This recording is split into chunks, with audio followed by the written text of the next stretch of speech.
Welcome to Spotlight On. I'm your host, Emma Inman. The Salvation Army's mission is to feed, clothe, comfort, care, and rebuild broken homes and broken lives. Nowhere is this more evident than at Hope Village here in Hampton Roads. Here to tell us more is Area Commander Major James Allison. Welcome, Major Allison. Thank you so much for having me. Tell us about the Salvation Army's Hope Village. Hope Village is designed to provide women and their children and single women who find themselves shelterless with a place to restore their dignity and their self-esteem and give them an opportunity to, in essence, rebuild their lives after having experienced homelessness.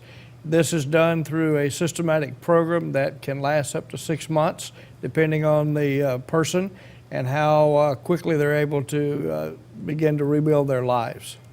And I know that Hope Village was a recipient of a 2016-2017 Cox Charities Grant. How are you using those funds? Well, the most important thing about the Cox Charities Grant is that it helps us to keep our doors open. It helps us to be able to be there when families call on us. We've also invested heavily in the children of our Hope Village program because of Cox's investment with us.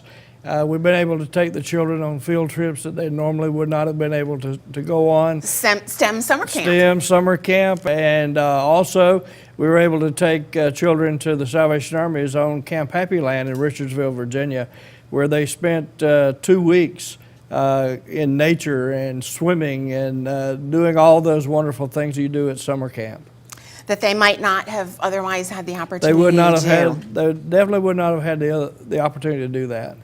So you were telling me a little bit ago about some success stories from Hope Village. Will you share a little more with me about that? Sure.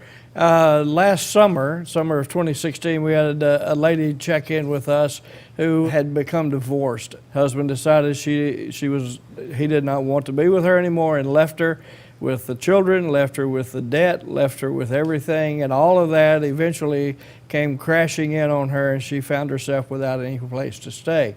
She came to Hope Village, and we began the assessment process with her, determined that she could benefit from further schooling.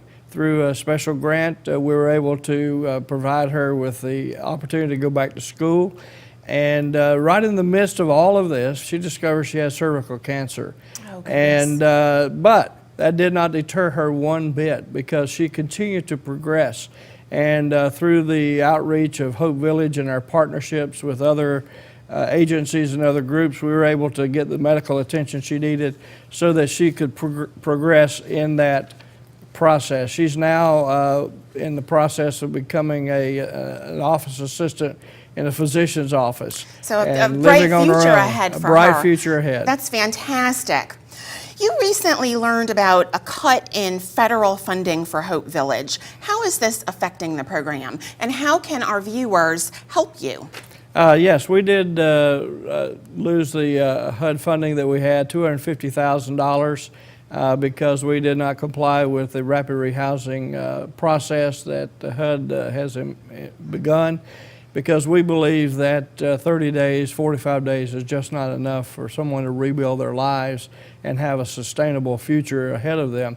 And part of what we have done is to reduce our staff. We eliminated 2 positions, moved 2 of our staff from full-time to part-time, and we've been reaching out to other groups and organizations who have a concern for shelterless women and children. And if our viewers want to support the Salvation Army, how do they do that? You can send your check directly to the Salvation Army at 5525 Raby Road.